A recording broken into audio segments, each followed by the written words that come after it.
Hello everyone, welcome all of you in my YouTube channel. आज हम discuss करने वाले हैं जीटेट के लिए previous year question for CDP. तो इसका पहला क्वेश्चन है कि अधिगम का वह रूप जिसमें बच्चे दूसरों का अनुकरण करके सीखते हैं क्या कहलाता है। तो इसके लिए चार ऑप्शंस दिए हुए हैं कि सामाजिक अधिगम, व्यवहारवादी अधिगम, खोजपूर्ण अधिगम या मानवतावादी अधिगम। तो इसका राइट आंसर 2 है, व्यवहारवादी अधिगम। क्योंकि एक मनोवैज्ञानिक थे अल्बर्ट बंडूरा, इन्होंने एक सिद्धांत दिया था अनुकरण का सिद्धांत, जिसमें बच्चे अपने पर्यावरण से अपने आसपास होने वाले व्यवहार का अनुकरण करके सीखते थे। इनका जो बंडूरा इनका जो उनकी जो थ्योरी है अनुकरण का सिद्धांत, वो इस बात पर फोकस करता है कि बच्चे सीखते कैसे हैं। इन्होंने कई प्रयोग भी किए थे। इन्होंने डॉल पर प्रयोग किया था, जिसमें बच्चे सीखते थे कि डॉल के साथ जैसा व्यवहार किया गया वैसा ही व्यवहार बच्चों ने भी दोहराया। तो इनकी थ्योरी इस बात पर बेस्ड थी कि बच्चे सीखते कैसे हैं। तो ये एक व्यवहारवादी थे और इनका ये अधिगम व्यवहारवादी अधिगम कहलाता है। तो आंसर 2 राइट ऑप्शन है। नेक्स्ट क्वेश्चन है कि बाल केंद्रीय शिक्षण शास्त्र। आगे इसके ऑप्शंस दिए हुए हैं कि विविधतापूर्ण शिक्षण शास्त्र विधियां समाहित करता है। तो ये वाला ऑप्शन बिल्कुल सही है, क्योंकि जो चाइल्ड सेंटर्ड एजुकेशन होती है उसमें बच्चों पर फोकस किया जाता है। इस बात पर फोकस किया जाता है कि बच्चे अधिक से अधिक कैसे सीखें। तो इसमें विविधतापूर्ण शिक्षण विधियों का भी, बहुत सारी शिक्षण विधियों का भी उपयोग किया जाता है। तो ये ऑप्शन बिल्कुल सही है। सेकंड ऑप्शन है कि प्रजातांत्रिक क्लास एक्टिविटीज़ को इंक्लूड करता है। तो ये बिल्कुल सही है, क्योंकि जो चाइल्ड सेंटर्ड एजुकेशन होती है उसमें मेन फोकस बच्चों को सिखाने पर दिया जाता है, और वहाँ का इन्वायरमेंट ऐसा प्रजातांत्रिक होता है जिसमें बच्चे सीखने के लिए सहजता महसूस करें। तो इसका ऑप्शन सेकंड भी राइट आंसर है। नेक्स्ट है कि बच्चों के मनोवैज्ञानिक विकास को ध्यान में रखा जाता है। तो ये ऑप्शन भी बिल्कुल सही है, क्योंकि चाइल्ड सेंटर्ड जो एजुकेशन है उसमें बच्चों पर फोकस किया जाता है, उनको सिखाने पर फोकस किया जाता है। तो उनके जो साइकोलॉजिकल डेवलपमेंट होता है उसको पूरी तरह ध्यान में रखा जाता है कि बच्चा कैसे सीख रहा है और किस स्तर से सीख रहा है। तो ये ऑप्शन भी बिल्कुल सही है। और नेक्स्ट ऑप्शन है कि अध्यापकों की सत्ता को प्राथमिकता देता है। तो ये ऑप्शन गलत है, क्योंकि इसमें फोकस बच्चों पर किया जाता है। फोकस इसमें बच्चों पर किया जाता है, ना कि अध्यापकों पर। तो ये अध्यापकों की सत्ता को प्राथमिकता नहीं देता। अतः इसका ऑप्शन 4 राइट आंसर है। इसका ऑप्शन 4 राइट आंसर है कि चाइल्ड सेंटर्ड एजुकेशन में फोकस ओनली बच्चे पर रखा जाता है, क्योंकि बच्चे को कैसे सिखाना है, किस तरह से सीखना है, इसलिए इसका ऑप्शन 4 राइट आंसर है। नेक्स्ट क्वेश्चन है कि एक मिडिल क्लासरूम में जेंडर अलगाव आधारित बैठने की व्यवस्था तथा सख्त जेंडर आधारित अधिगम क्रियाकलाप। इसके लिए 4 ऑप्शंस दिए हुए हैं। पहला है कि जेंडर समानता को बढ़ावा देंगे, दूसरा है कि जेंडर क्षमता को सुसाधित करेंगे, तीसरा जेंडर पूर्वाग्रह बढ़ाएंगे, और चौथा जेंडर रूढ़वादिता में लचीलेपन को प्रोत्साहन करेंगे। तो इसका राइट आंसर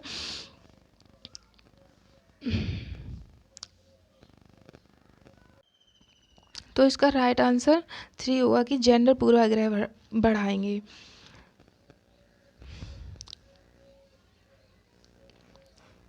एक मिडिल क्लासरूम में जेंडर अलगाव आधारित बैठने की व्यवस्था सख्त तथा जेंडर आधारित अधिगम बैठने के जो क्रियाकलाप हैं वो जेंडर वाइसनेस को बढ़ाएंगे, क्योंकि जो जेंडर विहीन क्लासरूम्स होते हैं उनमें जो स्टूडेंट्स होते हैं उनको ये चुनाव करने, सीखने की टेक्निक का यूज करने तथा यह पता लगाने की परमिशन होती है कि वे सबसे अच्छे तरीके से कैसे सीख सकते हैं। वे इस बात के लिए स्वतंत्र होते हैं और कि वे सबसे अच्छे तरीके से कैसे सीखते हैं। एक फ्लेक्सिबल क्लासरूम एक्टिविटीज़ में उसको बच्चे की विभिन्न ज़रूरतों को प्रभावी ढंग से जवाब देने के लिए क्षमताएं प्रदान करता है। जेंडर वाइसनेस, अगर क्लासरूम में बच्चे जेंडर के हिसाब से बैठेंगे तो यह जेंडर पूर्वाग्रह को बढ़ाएगा, इसलिए इसका ऑप्शन 3 राइट आंसर है। नेक्स्ट क्वेश्चन है कि राष्ट्रीय शिक्षा नीति 2020 के अनुसार विद्यार्थियों को आकलन के अंतर्गत उनकी प्रगति एवं अनोखेपन को शामिल करना चाहिए। तो इसके लिए 4 ऑप्शंस दिए हुए हैं कि पहला है कि संज्ञानात्मक सामाजिक आध्यात्मिक अनुक्षेत्र, दूसरा है कि संज्ञानात्मक शारीरिक अनुक्षेत्र, तीसरा है कि संज्ञानात्मक भावात्मक और मनोगत्यात्मक अनुक्षेत्र, और चौथा है कि शारीरिक क्रियात्मक और मनोवैज्ञानिक अनुक्षेत्र। तो इसमें हमें सही ऑप्शन इसमें हमें ढूंढना है कि इसका सही राइट आंसर क्या है। तो इसका राइट आंसर है कि आकलन के लिए जो असेसमेंट होता है उसका उद्देश्य छात्रों के प्रदर्शन की प्रगति के बारे में जानकारी इकट्ठा करना है। कि जो असेसमेंट जो किया जा रहा है उसका असेसमेंट बच्चों के असेसमेंट में इस असेसमेंट का जो उद्देश्य वो बच्चों की प्रगति के बारे में पता लगाना। असेसमेंट का उद्देश्य बच्चों की प्रगति के बारे में जानकारी इकट्ठा करना है, उनके सीखने की प्रक्रिया के बारे में निर्णय लेने के लिए।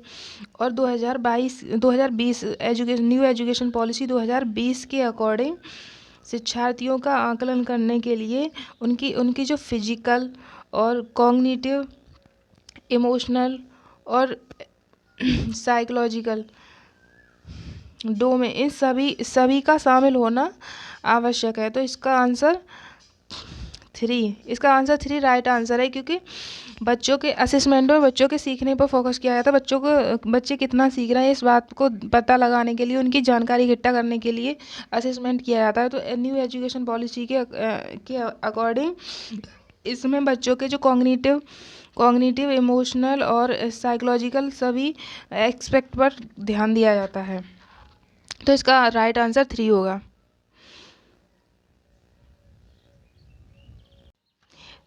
नेक्स्ट क्वेश्चन है कि निम्नलिखित में से कौन सा प्रश्न आलोचनात्मक चिंतन का आकलन नहीं करेगा।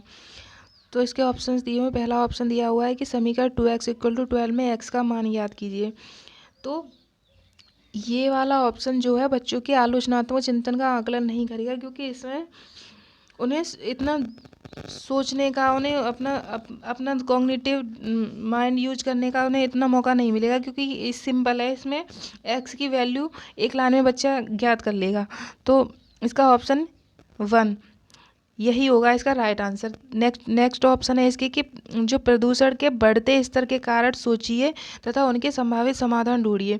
तो ये भी बच्चों की जो क्रिटिकल थिंकिंग है उसको बढ़ाएगा, क्योंकि बच्चा इसमें अपने तरीके से सोचेगा, डाइवर्सिफिकेशन में सोचेगा कि क्या क्या कारण हो सकते हैं, जो प्रदूषण बढ़ रहा है उसके क्या क्या कारण हो सकते हैं, और वह अपने थिंकिंग के हिसाब से इसके समाधान को ढूंढ देने की कोशिश करेगा। तो ये वाला भी सही है।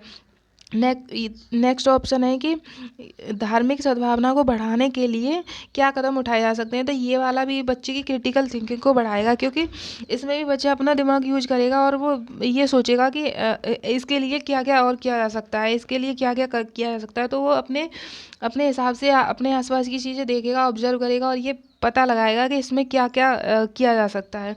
तो ये वाला ऑप्शन भी क्रिटिकल थिंकिंग को बढ़ाएगा। नेक्स्ट ऑप्शन है कि वैदिक गणित का उपयोग करके क्या पाइथागोरस प्रमेय का प्रमाण दिया जा सकता है। तो ये ऑप्शन भी क्रिटिकल थिंकिंग को बढ़ाएगा, क्योंकि इसमें भी बच्चे का जो दिमाग है वो कॉग्निटिव डेवलपमेंट इसमें होगा, और ये बच्चा सोचेगा तरह से कि क्या क्या ऐसा हो सकता है, कि क्या वैदिक गणित का उपयोग करके पाइथागोरस प्रमेय को सिद्ध किया जा सकता है या नहीं।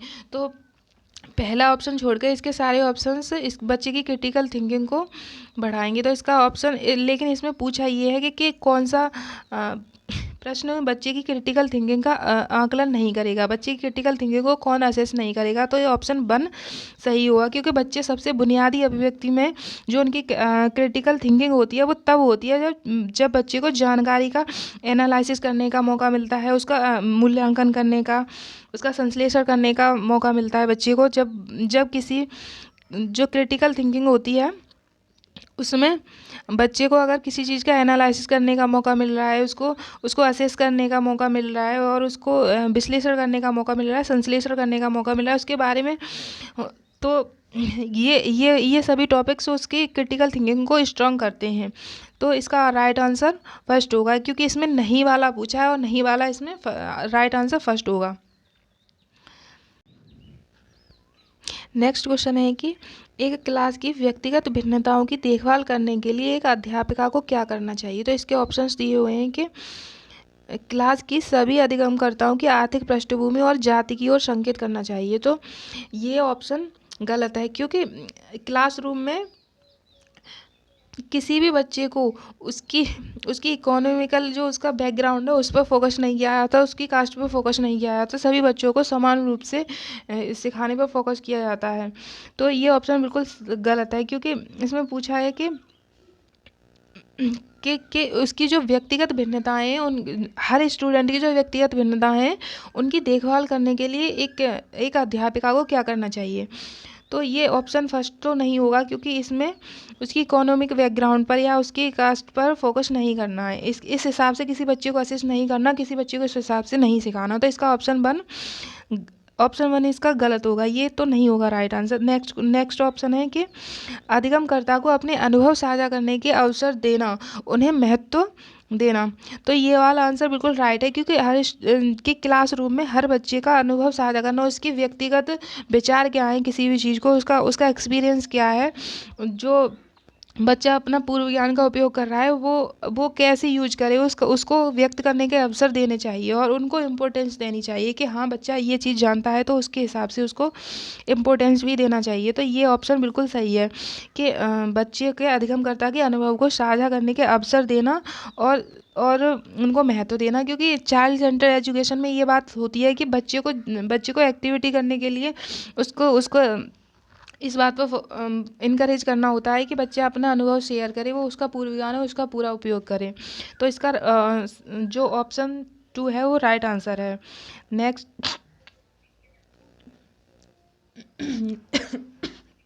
नेक्स्ट ऑप्शन है कि जानबूझकर विविध सांस्कृतिक परिप्रेक्ष्यों का क्लास में बहिष्कार करना। तो ये ऑप्शन भी बिल्कुल गलत है, क्योंकि एक क्लासरूम में बच्चे बहुत ही अलग अलग कल्चर से आते हैं, उनके कल्चरल एस्पेक्ट्स अलग अलग होते हैं। तो उस हिसाब से अगर किसी बच्चे को इग्नोरेंस दी जा रही है, किसी बच्चे का बहिष्कार किया जा रहा है, तो ये चीज़ नहीं है, क्योंकि क्लासरूम में हर बच्चा यूनिक होता है और हर बच्चे पर फोकस किया जाता है, चाहे वो किसी भी कल्चर का हो, चाहे वो किसी भी बैकग्राउंड से आता हो। तो इसका ऑप्शन ये भी गलत है। तो नेक्स्ट इसका ओनली 3 केवल 2 दूसरा वाला ऑप्शन सही है। नेक्स्ट क्वेश्चन है कि सुविधाविहीन समुदाय से आने वाले विद्यार्थियों के अधिगम को कैसे प्रोत्साहित किया जा सकता है। तो इसके लिए 4 ऑप्शंस दिए हुए हैं कि अगर कोई स्टूडेंट्स अगर ऐसे बैकग्राउंड से आ रहा है, ऐसे समुदाय से आ रहा है जहाँ पर उसके लिए उसको जो जितनी सुविधाएं चाहिए आगे सीखने के लिए, पढ़ने के लिए, अगर उतनी अवेलेबल नहीं है, तो उनको कैसे उनको इनकरेज किया जा सकता है। तो पहला ऑप्शन है इसमें कि उन्हें घर पर ट्यूशन रखने के लिए कहकर। तो ये ऑप्शन इतना सही नहीं होगा, क्योंकि हर बच्चे का बैकग्राउंड अलग होता है, उसकी इकोनॉमिकल कंडीशन अलग होती है, तो वो ट्यूशन एफर्ट कर पाता है या नहीं कर पाता। तो ये ऑप्शन गलत है, क्योंकि ये नहीं हो सकता, इससे इनकरेज नहीं किया जा सकता, क्योंकि हर बच्चा अपने लिए ट्यूशन एफर्ट कर पाए ऐसा उसका इकोनॉमिकल बैकग्राउंड नहीं हो सकता। तो ये वाला ऑप्शन सही नहीं है। नेक्स्ट है कि बहुत से प्रत्यास्मरण आधारित कार्यपत्रक देकर। तो ये वाला ऑप्शन भी गलत है, क्योंकि हमारी न्यू एजुकेशन पॉलिसी में भी कहा गया है कि जो रोट लर्निंग है उस पर फोकस नहीं करना, कि रोट लर्निंग में जो रट्टाफिकेशन वाली चीज़ होती है उस पर फोकस नहीं करना। तो ये वाला भी गलत है, क्योंकि अगर बहुत सारी उसको याद करने वाली चीज़ें दे दी जाएंगी तो भी बच्चा उतना उसकी हेल्प नहीं हो पाएगी, उतना वो नहीं सीख पाएगा, क्योंकि रोट लर्निंग पर फोकस नहीं करना बल्कि बच्चों को सिखाने पर फोकस करना है। तो ये वाला ऑप्शन भी गलत है। नेक्स्ट है कि उनमें असफलताओं का डर और शर्मिंदगी महसूस करवाकर। तो ये वाला भी ऑप्शन गलत है, क्योंकि बच्चे को इनकरेज करना है, ना कि उसको डिस्करेज करना किसी भी चीज़ को लेकर, कि अगर वो नहीं सीख पा रहा है तो उसको डिस्करेज किया जाए, ये चीज़ नहीं होगी, क्योंकि चाइल्ड सेंटर्ड एजुकेशन में फोकस बच्चे पर होता है और उसको इनकरेज करना है सीखने के लिए, ना कि उसको डिस्करेज करना। तो ये ऑप्शन भी गलत है। नेक्स्ट ऑप्शन है कि उन्हें उपयुक्त शिक्षण शास्त्रीय सहायता प्रदान करके। तो ये वाला ऑप्शन सही है बिल्कुल, क्योंकि जब अगर बच्चा कहीं जिस बैकग्राउंड से आ रहा है जहाँ पर उसके लिए सुविधाएं नहीं है, उसके लिए उतनी सुविधाएं नहीं है, तो उसको क्लासरूम में उसको सिखाने के लिए जो ज़रूरत है उस हिसाब की शिक्षण शास्त्रीय सहायता उसको प्रदान करके उसको उसकी मदद की जा सकती है, उसको सीखने के लिए इनकरेज किया जा सकता है। तो इसका राइट ऑप्शन 4 है। इसका ऑप्शन 4 राइट आंसर है कि अगर कोई बच्चा सुविधाविहीन समुदाय से आ रहा है तो उसके अधिगम को कैसे प्रोत्साहित किया जा सकता है। तो इसके अधिगम को प्रोत्साहित करने के लिए कि उसको जिस हिसाब की ज़रूरत है उसको शिक्षण शास्त्रीय सहायता देना, जिस हिसाब की उसको ज़रूरत है उसको उस हिसाब के लिए इन्फोर्समेंट देना, उसको शिक्षण शास्त्रीय सहायता देकर उसको प्रोत्साहित किया जा सकता है। तो इसका राइट आंसर 4 है। इसका राइट आंसर 4, ऑप्शन 4 इसका राइट आंसर है।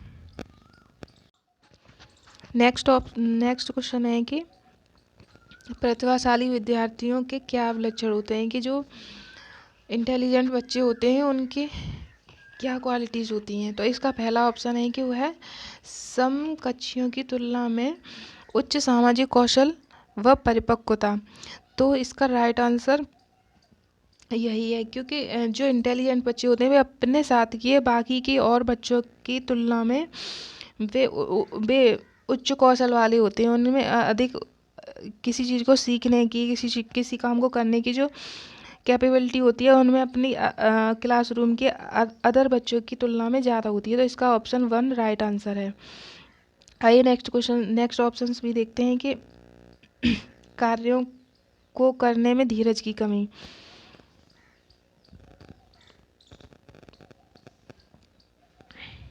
कौतूहल व जिज्ञासा, निम्न स्तरीय संज्ञानात्मक कार्यों का चुनाव करना। तो इसका राइट आंसर फर्स्ट है, क्योंकि जो इंटेलिजेंट बच्चे होते हैं, जो प्रतिभाशाली बच्चे होते हैं, वे अक्सर अपनी अधिबुद्धि एवं जो उनका जो निष्पादन होता है किसी कार्य को करने का, वो उससे अवगत होते हैं कि किसी भी चीज़ को कैसे किया जाए, किसी भी काम को कैसे किया जाए। तो वे अपनी जो उनकी उच्च इमोशनल सेंसिटिविटी होती है वो उसको शो करते हैं कि वे नए विचारों नई थिंकिंग्स और उनकी जो स्थितियाँ होती हैं और बहुत चीज़ों के बारे में बहुत उत्सुक होते हैं। तो वे अक्सर अपने जो उनका जो इंटेलेक्चुअल एक्सरसाइज है वो ये शो करता है कि ये अपने क्लासरूम के और अन्य बच्चों से अधिक कौशल युक्त हैं। तो इसका राइट आंसर फर्स्ट होगा।